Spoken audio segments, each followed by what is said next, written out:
할렐루야. 아멘. 예. 가정의 달 5월입니다. 아까 교회 소식에도 함께 나눴다시피 우리 가정 가운데 부어주실 그 주님의 말씀의 은혜 기대하며 기도하며 나아가는 우리 5월 한 달이 될 수 있기를 주님의 이름으로 축원합니다. 특별히 오늘은 어린이 주일입니다. 오늘 말씀의 제목이 임재라는 말씀의 제목인데요. 우리 임마누엘 성도님들의 삶 가운데 특별히 우리의 자녀들 다음 세대들의 인생 여정 가운데 하나님의 임재가 가득할 수 있기를 주님의 이름으로 축원합니다. 우리 옆에 분과 함께 인사 나눠볼까요? 주님의 임재 가운데 삽시다. 우리 옆에 분과 앞뒤 분과 한번 인사 나눠볼게요. 주님의 임재 가운데 삽시다. 주님의 임재 가운데 살 수 있기를 축복합니다. 저는 목사임에도 불구하고 사람들 앞에 서는 것을 참으로 부끄러워합니다. 사람들 앞에 서는 게 참으로 힘들어요. 기질상 제가 긴장도 많이 하고 부끄러움도 많이 타서 그런지 사람들 앞에서 말하거나 또 발표하거나 하는 것이 참으로 힘이 듭니다. 지금도 많이 긴장하고 있는 거 보이시죠? 예, 이런 성격과 기질이 누군가에게 무엇을 부탁하는 거를 힘들어해요. 이것 좀 해주세요, 부탁드려요 하는 게 너무 힘들어요. 그리고 누군가가 잘못된 것을 했을 때 그것을 지적하는 것 또한 힘듭니다. 때로는 부당한 일들이 생겨도 잘 따지지도 못하고 그래서 때때로 손해보는 경우가 많은 것 같습니다. 그런데 그 피가 어디 가나요? 저희 아이들이 꼭 저를 닮은 것 같습니다. 요즘은 좀 많이 나아졌지만 집에서 찬양도 잘하고 말도 잘하고 서로 발표도 잘하는데 밖에 나가서 좀 해봐 하면은 쭈뼛쭈뼛 잘 나서지 못해요. 부끄러워하고 용기가 없어서 그런지 뒤에 숨기 일쑤입니다. 제가 그렇게 힘든 유년 시절을 보냈기 때문에 우리 아이들만은 그러지 않았으면 좋겠다라고 생각해서 자신감을 심어주기 위해서, 담대함을 심어주기 위해서 때때로 일부러 심부름을 시키기도 합니다. 한 번은 식당에서 아이들과 식사를 할 그런 일이 있었습니다. 맛있게 식사를 하는데 옆에 테이블에서 음료수를 시키는 것이었습니다. 아이들이 너무나 부러운 눈으로 쳐다봐요. 왜냐? 평소에 탄산음료를 잘 사주지 않으니까 옆에서 음료수를 마시는데 너무나 부러운 눈으로 쳐다봅니다. 이때다 싶어 아이에게 자신감을 심어주기 위해 심부름을 시킵니다. 지안아, 가서 저기 아저씨한테 음료수 한 병 주세요 하고 이야기해봐. 아이에게 심부름을 시킵니다. 아이가 한참을 망설여요. 쭈뼛쭈뼛 천천히 그렇게 주인 아저씨에게로 다가갑니다. 그런데 용기가 없어서 이내 다시금 돌아옵니다. 쭈뼛쭈뼛 그 주위만 계속 맴돌다가 저에게 돌아와서 한마디 합니다. 아빠, 같이 가자. 아빠, 같이 가자. 그러면 저는 못 이긴 척 일어나 아저씨 있는 곳으로 가줍니다. 그런데요, 아까는 어쩔 줄 몰라 한마디도 못하던 아이가 자신 있게 아저씨한테 이야기합니다. 아저씨, 음료수 주세요. 자신 있게 이야기합니다. 제가 한 것은 옆에 있어준 것밖에 없습니다. 옆에 함께 있어준 것밖에 없습니다. 그런데 아빠가 함께하니 없던 용기가 생기고 자신감이 생기고 평안이 생긴 것입니다. 또 한 번은 아주 어릴 때 놀이터에서 처음 경험하는 놀이기구를 타는데 제가 기억하기로는 구름 사다리였던 것 같아요. 이렇게 잡고 올라가야 되는데 무서워가지고 그 앞에서 올라가지 못하고 있습니다. 어떻게 했을까요? 또 저를 부르지요. 아빠 하고 저를 부릅니다. 이번에도 마찬가지로 그저 옆에 가서 있어줍니다. 그러면 한 발, 두 발 그 놀이기구 위를 오르기 시작합니다. 제가 한 것은 옆에 있어준 것밖에 없습니다. 그런데 자신감을 얻어 못하던 일들을 이루는 모습을 보게 됩니다. 자신을 보호해주고 지켜주고 언제나 힘이 되어주는 아빠가 옆에 있다는 사실이 불안한 마음을 평안하게 하고 용기를 얻게 하고 자신감을 얻게 합니다. 그리고 불가능하다고 할 수 없다고 생각한 일들을 가능케 합니다. 왜 그럴까요? 든든한 보호자가 함께하고 있다는 사실 때문입니다. 사랑하는 성도 여러분, 우리에게도 늘 우리와 함께 하시는 아빠, 아버지가 계십니다. 그분은 능력이 풍성하십니다. 그분은 전지전능하십니다. 하나님 아버지, 하나님 아버지, 사랑의 하나님 아버지, 능력의 하나님 아버지께서 우리와 함께 하십니다.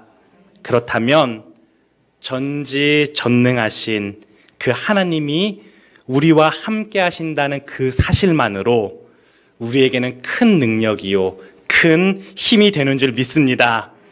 하나님께서 함께 하실 때 능력이 됩니다. 하나님께서 그 능력으로 우리와 함께 하십니다.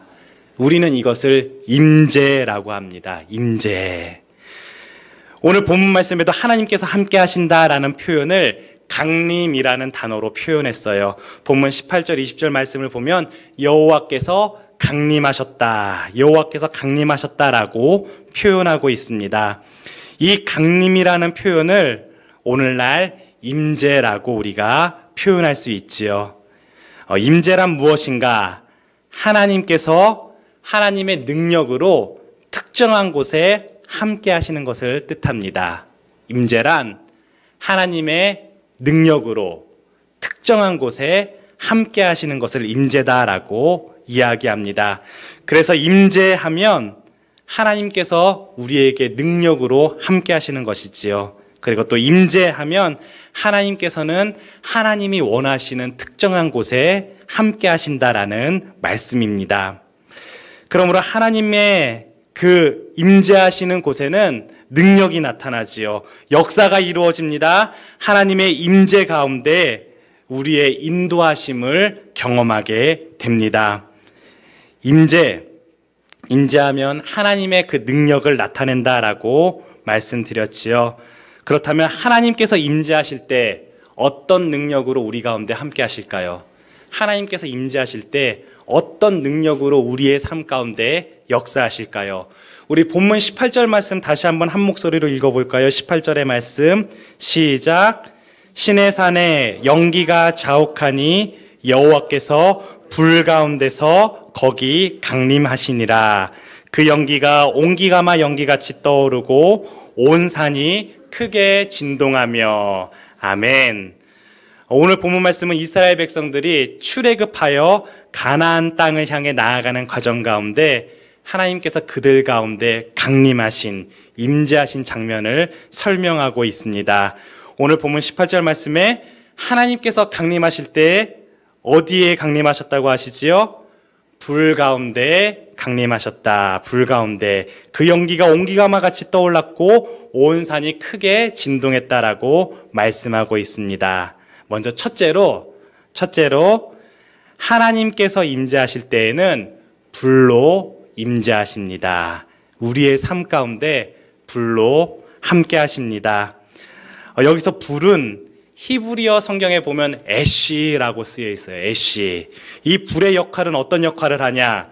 여러분 잘 아시다시피 불은 어떤 역할을 하지요? 맞습니다. 태우는 역할을 합니다. 불은 태웁니다. 우리 예전에도 보면은 쓰레기를 태울 때 불로 소각을 하지요. 그리고 농가 밭에 경작을 끝내고 나면 또 불로 태웁니다. 장작을 태우기도 하고요. 불은 태우는 역할을 합니다. 또한 두 번째로 불은 정화시키는 역할을 하지요. 불의 두 번째 역할은 정화시키는 역할이에요. 불은 소독시키고 깨끗하게 합니다. 예전에 이렇게 체했을 때 할머니께서 손을 따주셨던 기억이 나요. 그러면 바늘을 이렇게 불로 소독한 다음에 손을 따주셨던 그런 기억이 납니다. 또한 불은 어떤 역할을 합니까? 새롭게 만드는 역할을 합니다. 금이나 은, 쇠 같은 그런 물질들을 불로 단련시켜서 새로운 물건을 만들지요. 불은 새롭게 만드는 역할을 합니다. 또한 불은 따뜻하게 하며 어둠 가운데 빛을 내는 역할을 합니다. 이를 종합해 볼 때 우리의 삶 가운데 불로 임재하시는 하나님, 그 주님께서는 우리를 태우십니다. 우리의 모든 죄와 허물, 연약함을 태우십니다. 우리를 깨끗게 하시고 또한 우리를 단련하셔서 새롭게 하십니다. 그리고 우리의 삶 가운데 불로 임재하시는 하나님은 우리를 따뜻하게 감싸주시며 우리의 걸음걸음을 빛으로 인도하여 주십니다. 그래서 불로 임재하시는 하나님을 경험하게 되면은 우리는 주님 앞에 나의 죄인됨을 자복하게 되고 회개함으로 나아가게 됩니다. 성령의 불같은 임재를 경험하면 자꾸만 회개가 돼요. 그리고 그 모든 연약함을 태우시고 새롭게 하시며 빛으로 인도하시는 그 주님을 경험하게 됩니다. 불로 임재하시는 하나님, 그 하나님의 임재 경험할 수 있기를 주님의 이름으로 축복합니다. 둘째로 하나님께서는 온기가마 연기와 진동으로 임재하십니다. 우리의 삶 가운데 온기가마 연기와 진동으로 함께 하십니다. 온기가마 연기는 어떤 연기냐? 불을 태우면은 연기가 이렇게 가운데로 올라가요. 그리고 온 하늘을 뒤덮는, 연기가 하늘로 올라가서 사방으로 퍼져서 온 하늘을 뒤덮는 그 연기를 온기가마 연기다라고 이야기합니다. 이는 하나님의 초월적인 힘과 능력을 말씀합니다. 다시 말해 온기가마 연기같이 큰 연기를 뿜으며 임재하시는 하나님은 초월적인 능력을 행하시는 하나님이 되십니다. 그 하나님께서 우리와 함께 하실 때 그분의 초월적인 그 능력으로 말미암아 우리는 큰 은혜를 경험하게 됩니다. 사람의 능력과 방법을 초월한 하나님의 능력, 하나님의 방법으로 무에서 유를 창조하시고 불가능을 가능케 하시는 하나님의 임재.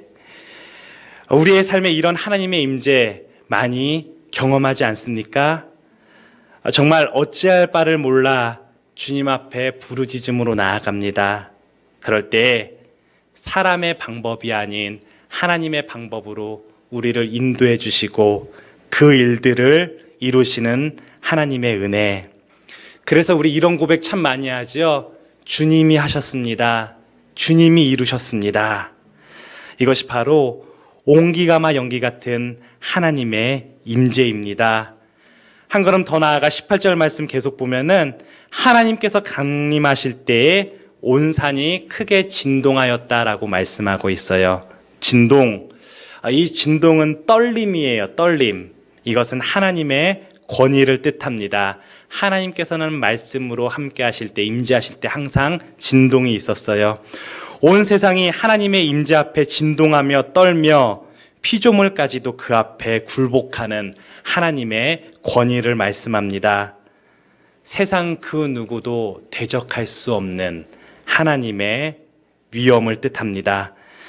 하나님께서 우리 가운데 진동으로 임재하실 때 세상 그 무엇도, 세상 그 누구도 우리를 대적할 수 없습니다. 하나님의 권위와 그 위엄 앞에 모든 것이 무릎을 꿇게 됩니다.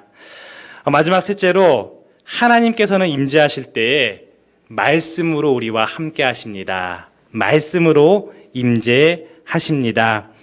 오늘 본문 말씀에서 하나님께서 이스라엘 백성들 가운데 강림하신 그 이유, 임재하신 이유는 무엇일까요? 그것은 하나님께서 말씀으로 그들을 이끄시기 위함이었습니다. 그래서 오늘 본문 말씀이 이어지는 출애굽기 20장부터 보면은 임재하신 하나님께서 그 백성들에게 십계명을 주시고요, 율법을 주시면서 말씀을 통해 그 백성을 구원으로 인도하시는 모습을 보게 됩니다. 그렇습니다. 하나님께서 우리의 삶 가운데에 임재하실 때 우리는 말씀의 인도함을 받게 됩니다. 하나님이 우리의 삶 가운데 임재하실 때 우리는 말씀의 인도함을 받는 그 삶을 살아가게 됩니다. 주의 말씀만이 영원합니다. 그리고 그 주의 말씀은 우리의 발의 등이요 또한 길에 빛이 되는 줄 믿습니다. 사랑하는 성도 여러분, 하나님의 임재를 사모할 수 있기를 주님의 이름으로 축원합니다. 우리의 삶 가운데 하나님의 임재를 풍성히 경험할 수 있기를 주님의 이름으로 축원합니다. 그래서 기도해야 돼요. 주님, 내 삶에 불같은 하나님의 임재 경험하기 원합니다. 하나님께서 우리의 삶에 불로 임재하여 주셔서 나의 그 모든 연약함을 태워주옵소서. 나의 죄악된 삶의 모습들, 특별히 육신의 연약함, 마음의 연약함, 삶의 어려움, 관계의 어려움, 하나님 다 태우시고 깨끗게 하시고 새롭게 하여 주시옵소서.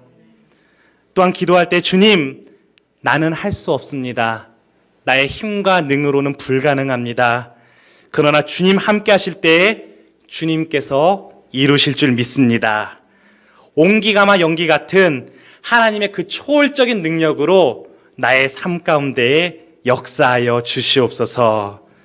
초월적인 주님의 도우심 경험할 수 있기를 바랍니다.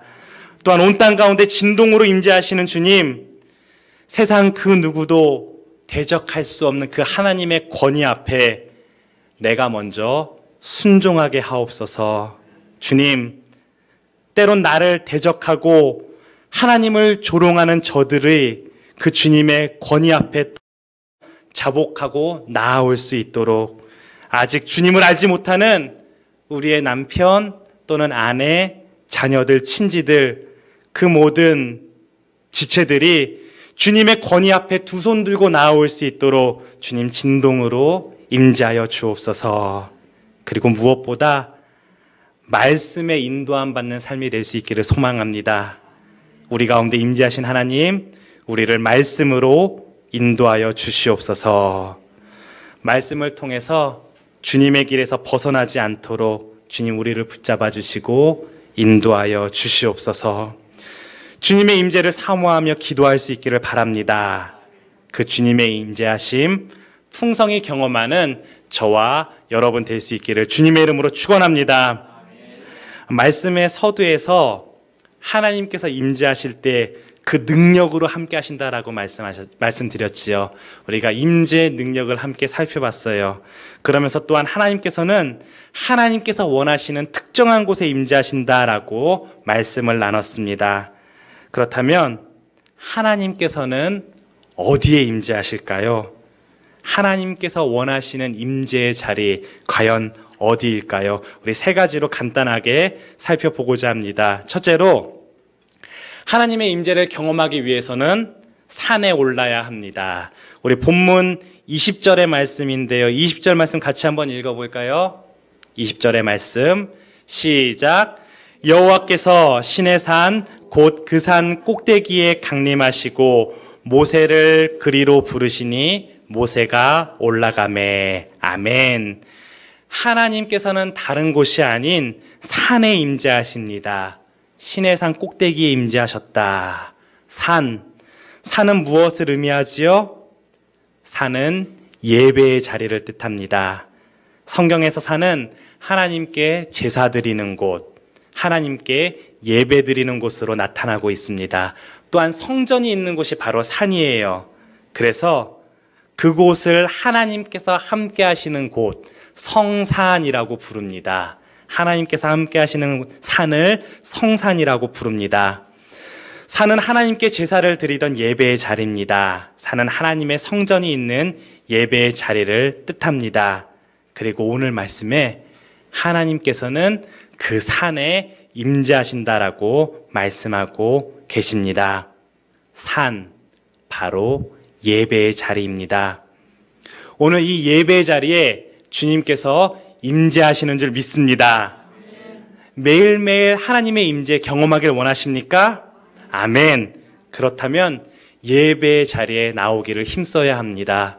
주일 예배, 또 앞으로 우리 5월 17일부터 주일 오후 예배도 함께 드릴 텐데요. 주일 오후 예배, 또 새롭게 시작할 수요 예배, 금요 예배, 새벽 예배, 그 예배의 자리에서 하나님의 임재를 경험하게 될 줄 믿습니다. 한 걸음 더 나아가 우리의 가정이 하나님의 산이 될 수 있기를 축복합니다. 우리의 가정이 예배의 자리가 되고 또한 나의 삶이 예배의 삶이 될 때에 매일매일 매 순간순간 그 하나님의 임재 경험하게 될 줄 믿습니다. 사랑하는 성도 여러분, 나의 삶의 모든 영역을 예배의 자리로 만드시기를 축복합니다. 그로 말미암아 하나님의 임재 속에 하나님과 동행하는 그 삶을 풍성히 경험할 수 있기를 주님의 이름으로 축원합니다. 둘째로, 하나님이 어디에 임재하실까요? 하나님께서는 성결한 삶의 자리에 임재하십니다. 하나님의 임재를 경험하기 위해 우리는 성결해야 합니다. 본문 22절의 말씀 같이 한번 읽겠습니다. 22절 시작. 또 여호와에게 가까이 하는 제사장들에게 그 몸을 성결히 하게 하라. 나 여호와가 그들을 칠까 하노라. 아멘. 하나님께서 임재하실 때 여호와에게 가까이 하는 그 제사장들, 그 몸을 성결케 하라 말씀하고 계십니다. 베드로전서 2장 9절은 말씀하지요. 우리는 모두 왕 같은 제사장이다. 저와 여러분이 모두 삶 가운데에 제사장이 되는 줄 믿습니다. 그렇다면 오늘을 제사장으로 살아가는 우리는 그 몸을 성결케 해야 합니다. 우리의 몸을 성결케 할 때 우리는 하나님의 임재를 경험하게 될 것입니다. 성결케 한다는 것은 무엇입니까? 성결케 한다는 것은 무엇일까요? 다니엘서 1장 8절에 이렇게 말씀하고 있어요. 뜻을 정해 자신을 더럽히지 않겠다. 뜻을 정해 자신을 더럽히지 않겠다. 다시 말해 성경은 뜻을 정하는 것입니다. 하나님께로 우리의 뜻을 정하는 것입니다. 성결은 하나님께로 우리의 뜻을 정하는 것입니다. 그래서 성결의 구약적 의미는 하나님께서 하지 말라고 하는 것 하지 않는 거예요. 구약을 묵상하면 하지 말라는 것 참 많지요. 간단하게 우상 숭배하지 말라, 간음하지 말라, 도적질, 살인, 미움, 다툼, 시기, 질투 하지 말라. 하지 말라는 거 하지 않는 게 성결이에요. 또 성결의 신약적 의미는 하라는 것 하는 거예요. 지키라는 것 하는 거예요. 사랑하라, 용서하라, 나누라, 전하라, 하라는 것, 힘써 지키는 것, 그것이 성결입니다. 좀 더 구체적으로 성결이라는 것이 히브리어 성경에는 이트카타슈라고 기록되어 있어요. 이트카타슈라고 기록되어 있는데 이는 성화하다라는 뜻을 가지고 있습니다. 성화하다.